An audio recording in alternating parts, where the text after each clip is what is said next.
Alright guys, let's go. This is DM and we are back for episode 2 now of Steve Jackson's Sorcery, a new game on the series, or new game on the series? New game series on the channel. I think that's what I meant to say. But it is a new game. We did play the first episode last week. I kind of liked it. It's very RPG-ish. Reminded me again of Batman the Telltale series where kind of basically let you make choices, and then there wasn't too much like there's not a lot of actiony parts, but it was really cool. There's a lot of narration. Hopefully, I am clear enough for you guys so that I can speak properly. Drink, had to take a drink. So yeah, we got past the gate, which was the tutorial part. We got through the first city. We got attacked by some bandits, and we showed them we weren't no bitch, and killed them 2 versus 1. And then we're going to continue on. Last we left off, as you can see here on the screen, we were in a fork in the road. And we're a little pissed that the sergeant couldn't see that, because apparently he's got telescope eyes. Way to go, buddy. A fork in the road. The road splits around the base of a gigantic tree, but does not rejoin on the other side. The left path widens down into a valley, and the right rises up a slope toward the first thick forest of the hills. I'm going to look. It's hard to see much further uphill. The forest is sudden and thick, and the path narrow. It may be hard going in that direction, but the hills will involve a lot of climbing eventually, and you may get a decent view of the next leg from the top of the ridge. Look left. You pause to consider the lower route. There is a river there, and the path follows the left bank. It is a safer route, secluded and protected, but the curve of landscape would mean you are almost backtracking. You are about to make your choice when you hear a faint cry from someone close at hand. If it's a trap, I'm gonna be so pissed. Trying to be a nice guy, I'm trying to help people. You look around, and finally up into the branches of the tree. A pair of wizened calloused feet are dangling down over your head. About to drop on you, perhaps? Who's there, you call. The voice cries again, a little more boldly this time. Up here! Help! Help! I can't get down! It is the voice of a feeble, wiry man. Stepping back a little, you can see him clearly, as thin as sticks and dressed in dirt rags. That is an ugly man. It's not nice to judge. Don't judge a book by its cover, etc., etc. That is an ugly man.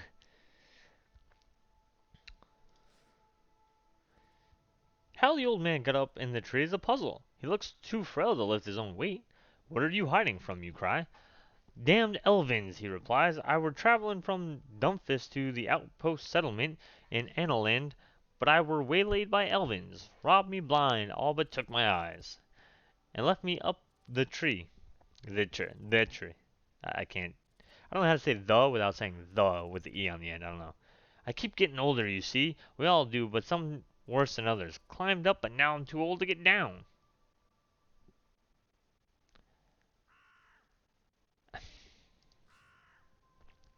Swinging yourself onto the lowest branch of the tree, you reach up and grab the old man by the waist. He is as light as a leaf, and within a moment you have lifted him to the ground.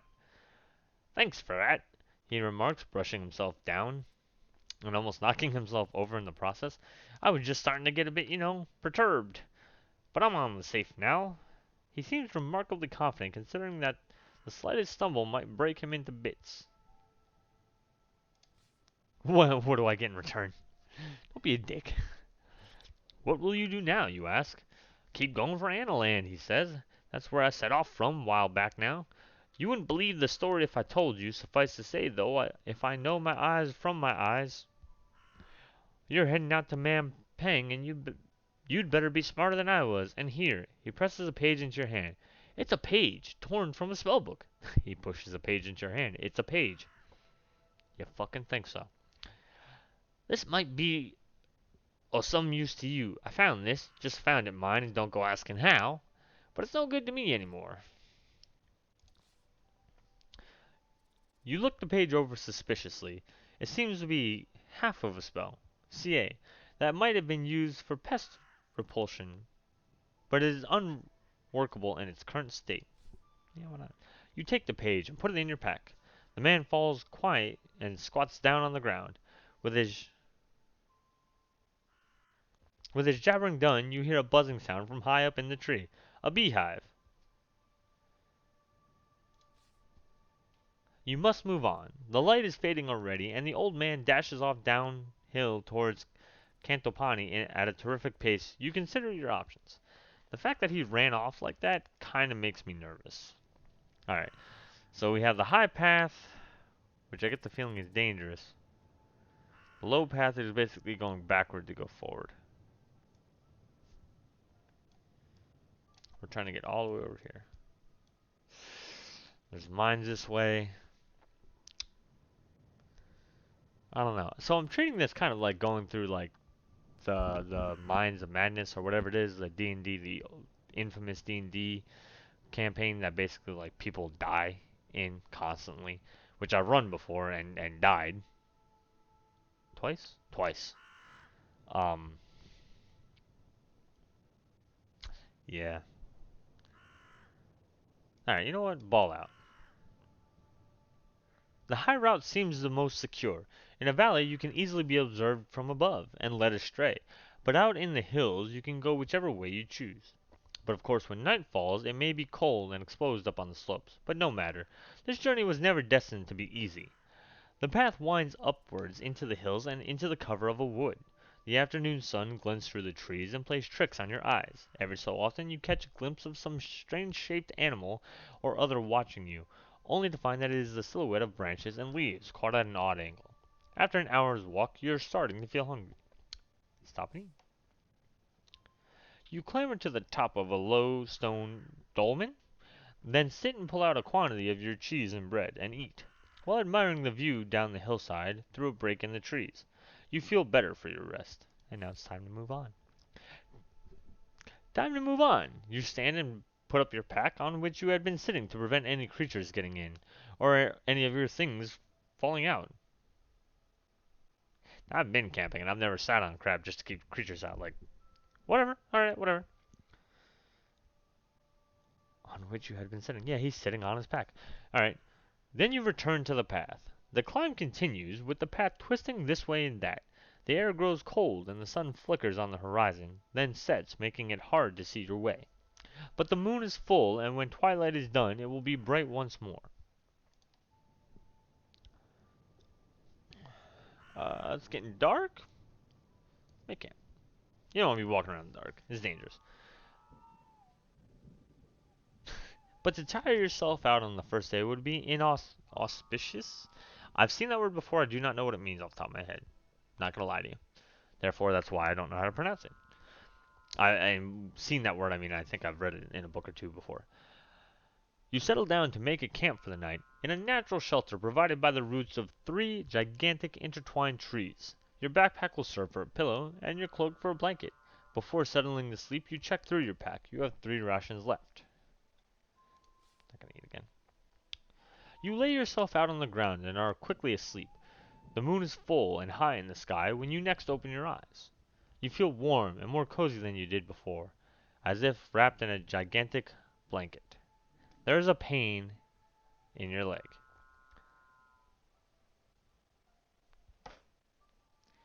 Slowly you realize what is happening. A giant bat has settled on your chest and is feeding on your leg.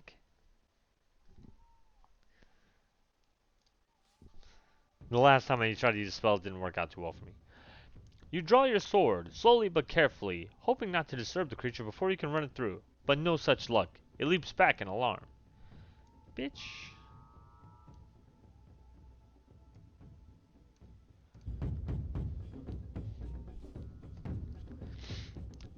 The bat's great wings buffet at your face, making it hard to see. You swing out wildly, hoping to chop it from the sky, as the bat dodges back, cutting with the hooks in its wingtips. The giant bat tumbles backwards into a tree, and a crash of branches.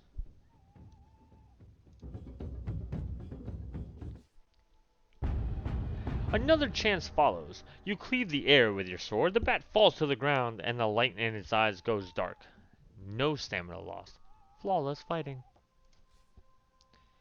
The bat dead, you toss its carcass back into the woods, and now, truly exhausted, you lie back and sleep after you were just attacked by an animal. Once again, the crown fills your dreams. Only now, instead of it being hidden away in Mampang Fortress by the... in Mampang Fortress by the Archmage. I'm sorry, I thought there was a comma on the end of Mampang. It confused me. By the Archmage, you see it on the head of a burly villager from Cantopani. Anyone can wear the crown, he declares to you, but wearing the crown, you are no longer just anyone. And then he points a finger at you that seems to crackle with energy, and you find yourself drawn towards him, commanded to do his bidding. You are walking towards a crack in the ground. It seems sure to swallow you whole. You stumble at its edge, about to fall. Why do I have to walk for the next morning? That's suspicious. The second day of your journey begins in the morning cool. Still halfway between sleeping and waking, you feel the presence of your spirit, the eagle, close nearby. Its form has changed since you left Analand, just as you have changed, but it is still flying beside you. Don't know what that means. I do notice that my stamina has gone up by 2. In the temple, they taught you that a prayer to your spirit could heal disease, lift curses, even save you from certain death. But the spirits are not generous and decline to help often. You can ask for spirits aid using the pray button. I don't know where that is. You can feel yourself getting accustomed to the fetid air of these hills. You have now ascended several hundred feet and can expect to make excellent progress before the end of the day. As you crest the brow of a hill, you see something that makes you stop in your tracks. To your left is a clearing, and in the clearing are several poles planted firmly into the ground, and atop each pole is a head. Curiosity killed the cat. The heads are of all kinds and ages. Some are recently fixed, while others have decayed, and some are nothing but skulls and hair. There are human heads, goblin heads, and 1 or 2 heads of creatures you do not recognize. All have sewn up eyes and mouths. A large X painted on a rock nearby is obviously intended as a warning not to venture any further. But ahead the road forks left and right, and you cannot be sure which path you are warned not to take.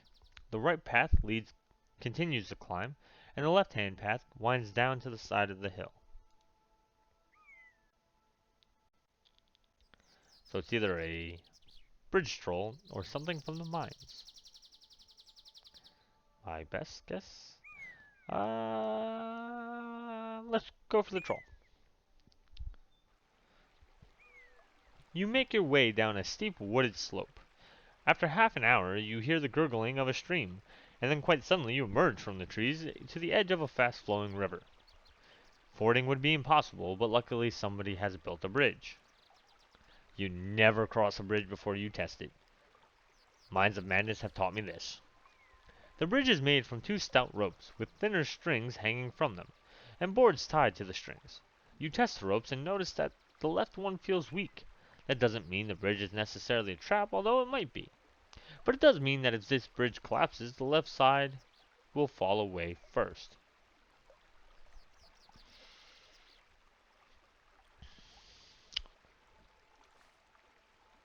Come on, dexterity check.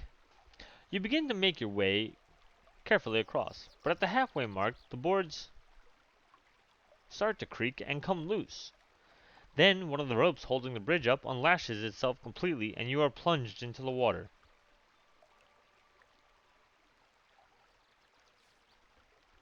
You grab one of the ropes to help you slow your fall, and half scrambling, half tumbling, you are dumped into the water without too much injury.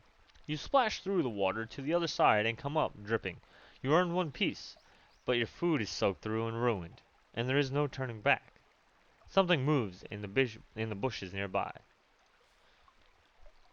Who's there? You demand as you approach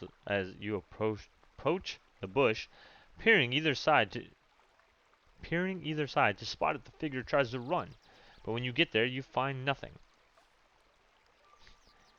You beat the bush with your sword and find nothing except for one thing, a hollow tube of bamboo with touches of colored ink at the end that looks remarkably like a blowpipe. It is cracked and must have been discarded as worthless by its owner, but this might mean that whoever put the heads on those poles is nearby. You toss the pipe away, but you had best be on your guard.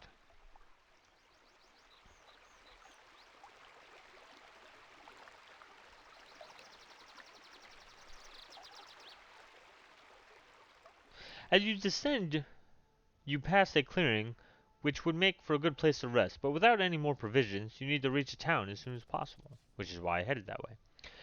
This place is too open anyway. It isn't safe. You walk on through the long grass.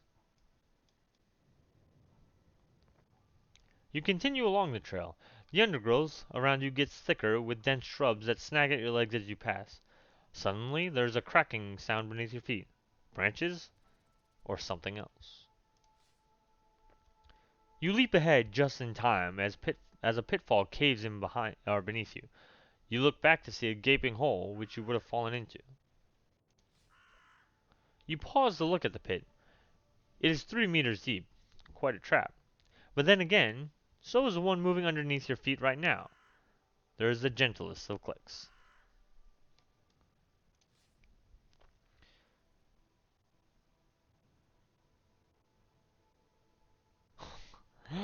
You jump forwards, as 3 saplings snap upright in front of you. Each is fitted with sharpened stakes. You have but a moment to see they are red with dried blood before your jump has driven you into them with impaling force. Your head will soon join the others on the post you have just passed. Your head will be put on a spike. Your adventure is at an end. Dun dun dun. No decision is permanent. Click the rewind button at any time if you want to scroll back and try a different path. Cool. Scroll to the left or right to review your story so far.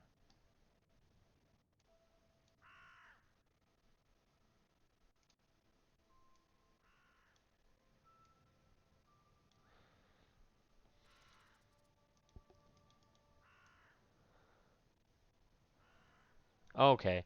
Okay.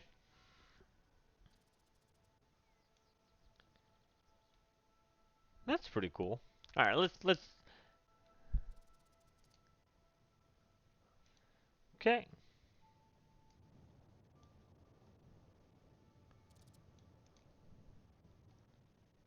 Keep going. It isn't safe. You walk on through the long path.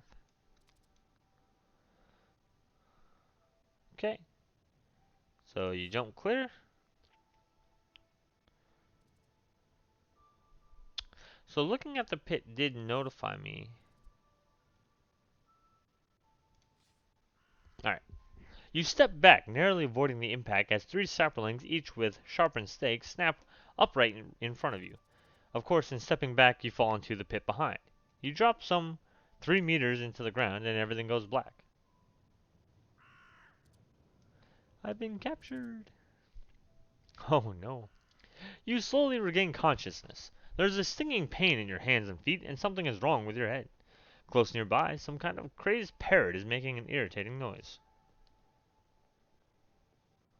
Last one.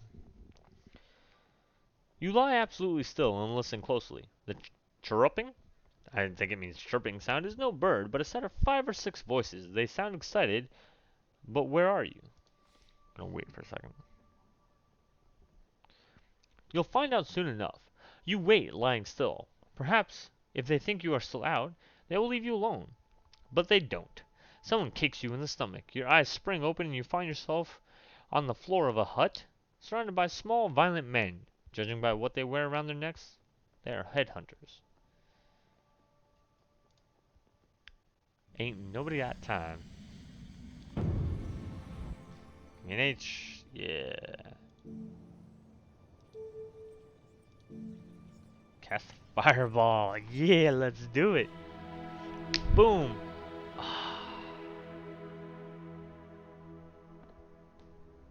You attempt to weave a spell, but with your hands bound behind your back, you cannot cast it. You still suffer the effects of casting. You collapse back onto the floor of the hut. There's nothing you can do but wait. Time passes. An hour or so passes during which you are left alone. Then suddenly the little men return and lift you up onto their shoulders. You are carried swiftly to the center of the headhunter settlement. There is much commotion, and several natives rush off to fill a large pot with water, to be heated over a fire. Meanwhile, you are thrown into a bamboo cage, hands still tied and guarded by a strong warrior. You concentrate, clear your mind, and level your soul, and lift a prayer to your spirit, the jackal. My spirit has now changed. Your spirit offers freedom, escape, and aid for wanderers. You require all 3. But nothing happens. You try again, but it seems your spirit has abandoned you. Perhaps Analand is lost after all. You try to maintain your calm and wait, watching for an opportunity. but one does not come. About an hour or so, a crowd of headhunters has gathered outside your cage. They are singing, dancing, and sharing wine. The water in the pot is bubbling loudly. Two of the hunters approach your cage. You prepare to spring at them as soon as they unlock the cage. One of the hunters opens the door and you hurl your weight forward and knock the small man down. But the other headhunters see your attack. You are now beset not by 2, but 20 headhunters. They grab your legs and arms. You are powerless once more. All is lost. Then it happens. Dark clouds rumble in low over the camp, where, when they are directly overhead, they release a torrential downpour, dousing the fire. The headhunters run around, trying to cover the flame, but for a moment they drop you, and the water collecting on the floor loosens your bindings. The rain is causing confusion in the village. The headhunters are running for shelter. Oh, I feel like I need my stuff. You dive quickly back into the hut from which you were brought. All of your belongings are still here. You grab them and race back out of the hut. A headhunter blocks your path. Knock him down. You knock him down with all of your force and he goes sprawling. Then you are clear of the hut. You run and keep running until you are deep in the woods but are hopelessly lost. Still, you have your hide. You are now on your own. You have called on your spirit's help, and while the powers above are giving, they are not generous, and they will not help you again for some time. You come to a stop in a field of long grass almost over your head. But which way will you go? There is no time to get your bearings. You race around the curve of the hill, crashing through a thin line of trees until you are quite sure you have not been followed.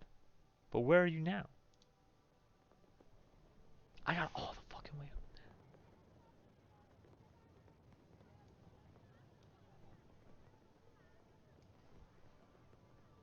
How did I get all the way over there?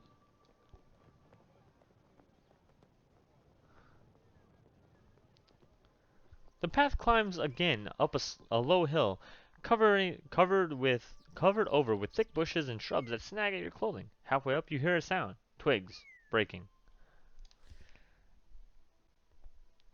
You freeze as a large creature the size of a bear emerges directly in front of you. It has black and white fur and a long bushy tail that trails out behind. It growls menacingly. I don't need this. I don't need this. Leaving the main trail, you slip through the shrubs around the creature. Its patch is clearly the square of dirt through which the path leads. It watches you to ensure you don't come too close, but it doesn't attack. After a few minutes of this, you are on the other side and able to continue. The path leads down through another valley and back up another hill. 2 hours pass. I fucking made it. The sun is now just past its zenith, and everywhere a dusty heat rises from the baked earth. You begin to think about where you will stay for the night. Another night sleeping out in the open would be best avoided. But then you see a small village set into the hill. Check it out first. Smoke rises from the stacks. The houses are well set, with stone at their bases and thatched roofs of grasses and thick leaves. There is, unusually, more than just one street running through the center of the town. But it is as though this place, once rich, has had its heart scooped away. Litter surrounds the buildings, and on the edge of the village are rows and rows of empty, abandoned houses. You continue your slow trudge along the path.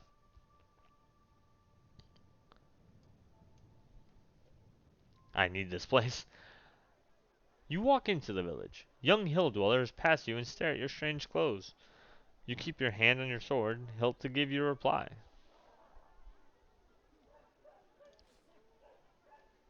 These people are unimportant. If your mission fails, they will not survive long, but they cannot survive out here regardless. Yeah, we're not going to go to an alehouse, man. We need to... The village is small enough that you find an inn simply by walking around. The woman who runs the place stands in the doorway with her arms folded. Are you from the king? She demands. Hmm.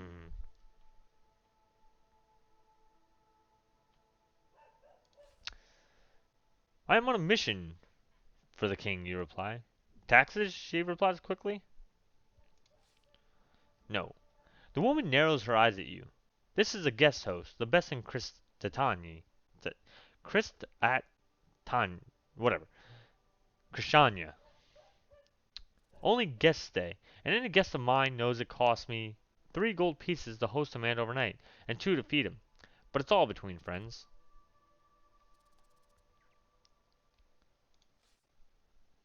I need to eat first. Food is just being served. The woman steps aside, and you go inside and sit down. A few minutes later, her husband appears with a steaming pot of skunk bear stew. That's probably what we didn't fight in the along the path. It is thick as mud and has a rich, disgusting flavor. A rich, disgusting flavor. You wolf it down all the same and leave your coins on the table. Do you want a room as well?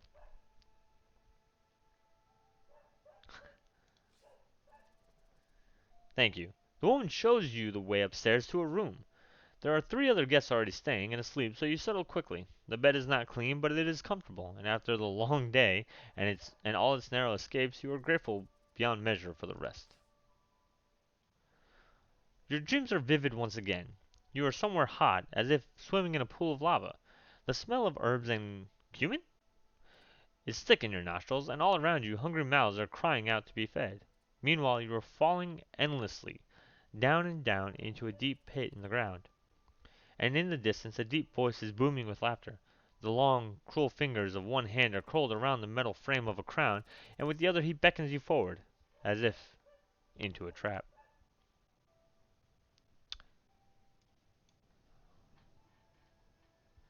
You wake early and sit for a moment, in no great hurry to leave the village. This is now the 3rd day of your journey, and the muscles in your legs are feeling lean and strong from so much walking. You spend a short while enjoying the peace, and then unhurriedly collect your possessions and set off along the path. Krishani is surrounded by several miles of fields, a filthy town set in a bowl of mud. As you follow the path between lines of sun-baked crops, you come to a fork in the road. The right hand leads past a set of outbuildings, while the left hand leads directly off into the deep woodland.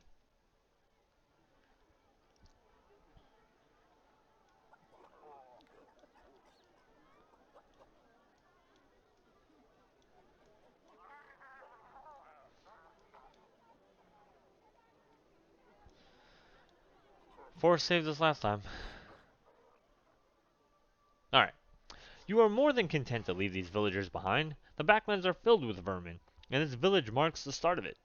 For a short while the sun is feverous, and then you are between the trees once more, and everything becomes cool and still. You walk for several hours uneventfully. This is land that was never settled or explored. There are very few travel this way.